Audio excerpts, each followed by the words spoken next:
Bismillahirrahmanirrahim. Assalamualaikum warahmatullahi wabarakatuh. Perkenalkan, kami dari kelompok 8 kelas D yang beranggotakan Feni NIM 176, Aprilia Helmiati NIM 184, Septiani Adinda NIM 186, dan Linda Wahyuni NIM 195. Pada kesempatan kali ini kami akan mempresentasikan bab pendidikan Islam. Orientasi pendidikan.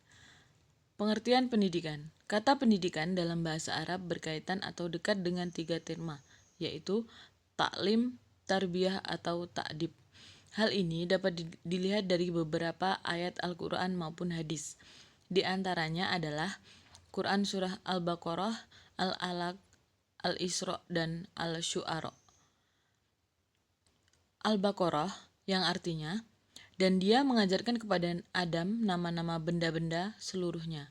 Kemudian mengemukakannya kepada para malaikat lalu berfirman, sebutkanlah kepadaku nama-nama benda itu, jika kamu memang orang-orang yang benar. Selanjutnya ada surat Al-Alaq, yang artinya, yang mengajar manusia dengan perantaraan kalam.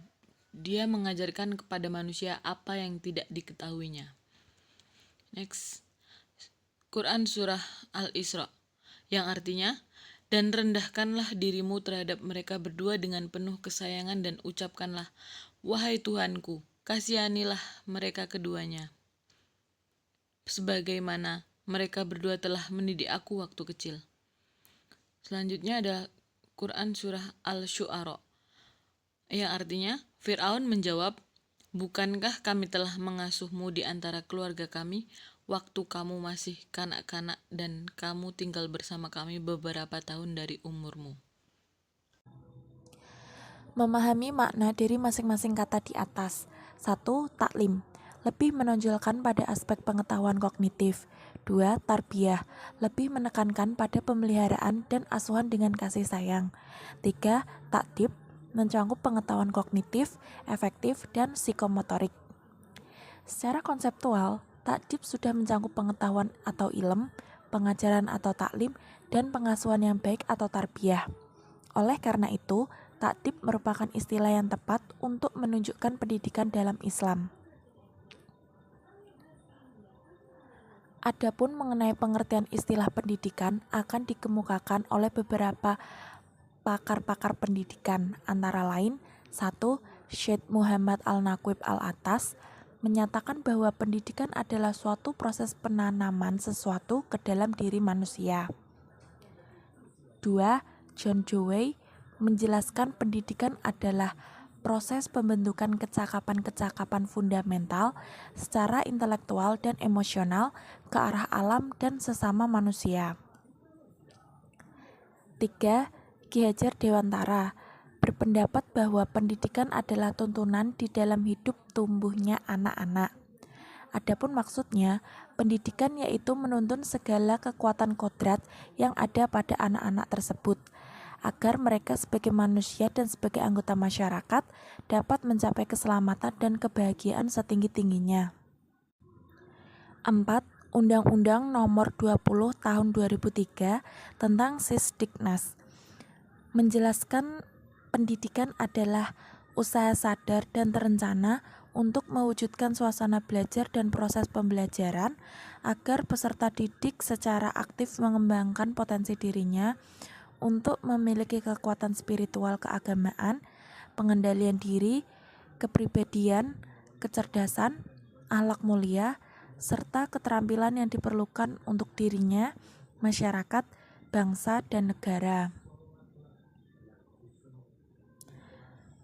Definisi pendidikan menurut Undang-Undang Nomor 20 Tahun 2003 tersebut ditemukan 3 pokok pikiran utama yang terkandung di dalamnya, yaitu 1. Usaha sadar dan terencana. Pendidikan sebagai usaha sadar dan terencana menunjukkan bahwa pendidikan adalah sebuah proses yang disengaja dan dipikirkan secara matang atau proses kerja intelektual. 2. Mewujudkan suasana belajar dan proses pembelajaran agar peserta didik aktif mengembangkan potensi dirinya. Jika dilihat secara sepintas, mungkin seolah-olah pendidikan lebih dimaknai dalam setting pendidikan formal semata atau prasekolahan. Terlepas dari benar tidaknya pengerucutan makna ini, pada pokok pikiran kedua ini, saya menangkap pesan bahwa pendidikan yang dikehendaki adalah pendidikan yang bercorak pengembangan atau developmental dan humanis, yaitu berusaha mengembangkan segenap potensi didik, bukan bercorak pembentukan yang bergaya behavioristik. Dalam pendidikan terdapat 1. Mewujudkan suasana belajar, 2. Mewujudkan proses pembelajaran, 3. Memiliki kekuatan spiritual keagamaan, pengendalian diri, kepribadian, kecerdasan, akhlak mulia, serta keterampilan yang diperlukan untuk dirinya, masyarakat, bangsa, dan negara. Pokok pikiran ketiga ini sekaligus menggambarkan pola tujuan pendidikan nasional kita yang menurut hemat sudah demikian lengkap. Di sana tertera tujuan yang berdimensi ketuhanan, pribadi, dan juga sosial.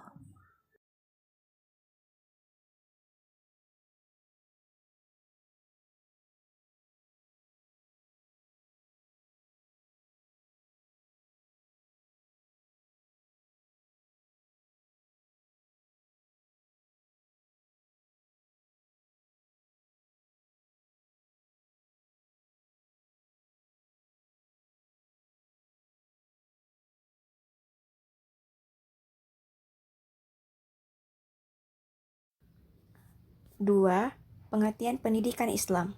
Pendidikan Islam secara fundamental adalah pendidikan yang berdasarkan sumber Al-Quran dan Al-Hadis, yang keuniversalannya terbuka bagi setiap orang yang mempelajari serta mengkritisinya. Hal ini karena agama Islam yang diwahyukan oleh Allah kepada para nabi, sejak Nabi Adam sampai Nabi Muhammad SAW, mengandung implikasi pendidikan yang bertujuan menjadi rahmatan lil alamin. 2. Dari segi linguistik. Menurut atas istilah ilmu diterapkan Islam mencakup keseluruhan hidup yang bersifat universal untuk menuntun hidup manusia menuju keselamatan. 3. Pengertian pendidikan menurut istilah adalah segala pengaruh yang dipilih yang bertujuan untuk membantu siswa dalam rangka meningkatkan jasmani dan rohani serta akhlak atau tingkah laku sehingga sampai pada tujuan yang sama. Selanjutnya itu tentang pengertian pendidikan menurut beberapa pakar. Yang pertama, PAI menurut Ahmadi, pendidikan Islam adalah usaha untuk memelihara dan mengembangkan fitrah dengan norma Islam. Mengembangkan fitrah manusia serta sumber daya insani yang ada padanya menuju manusia seutuhnya insani kami sesuai dengan norma Islam. PAE menurut Abdurrahman An-Nahlawi, pendidikan Islam adalah pendidikan yang mengantarkan manusia pada perilaku dan perbuatan manusia yang berpedoman pada syariat Allah.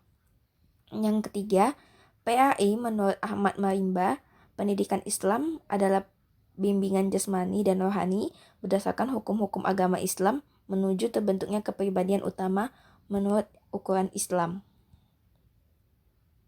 Dari beberapa pengertian pendidikan Islam di atas, proses pendidikan merupakan rangkaian usaha membimbing, mengarahkan potensi hidup manusia berupa kemampuan belajar, sehingga terjadi perubahan di dalam kehidupan pribadinya sebagai makhluk individual dan makhluk sosial, serta dalam hubungannya dengan alam sekitar di mana ia hidup.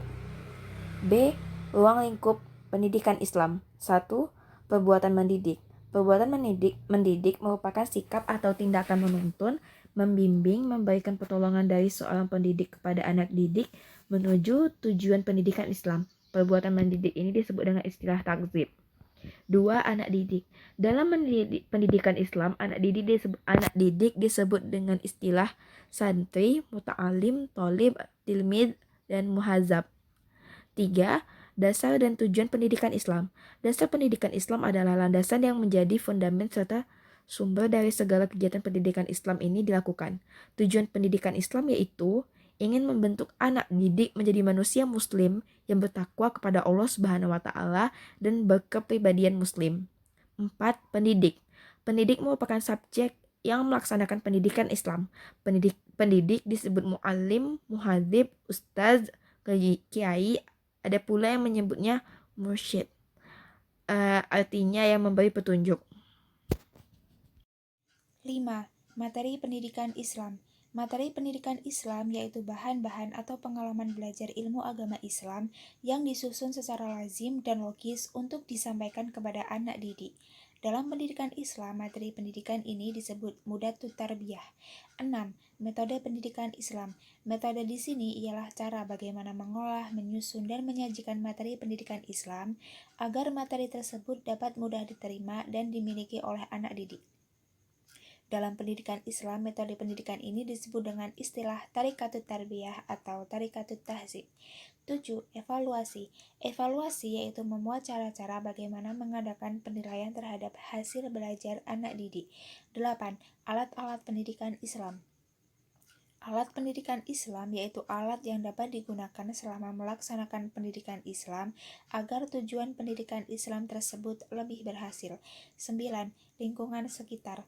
Lingkungan sekitar yaitu keadaan-keadaan di luar peserta didik yang ikut berpengaruh dalam pelaksanaan serta hasil pendidikan Islam. Sekian, terima kasih presentasi dari kelompok kami. Wassalamualaikum warahmatullahi wabarakatuh.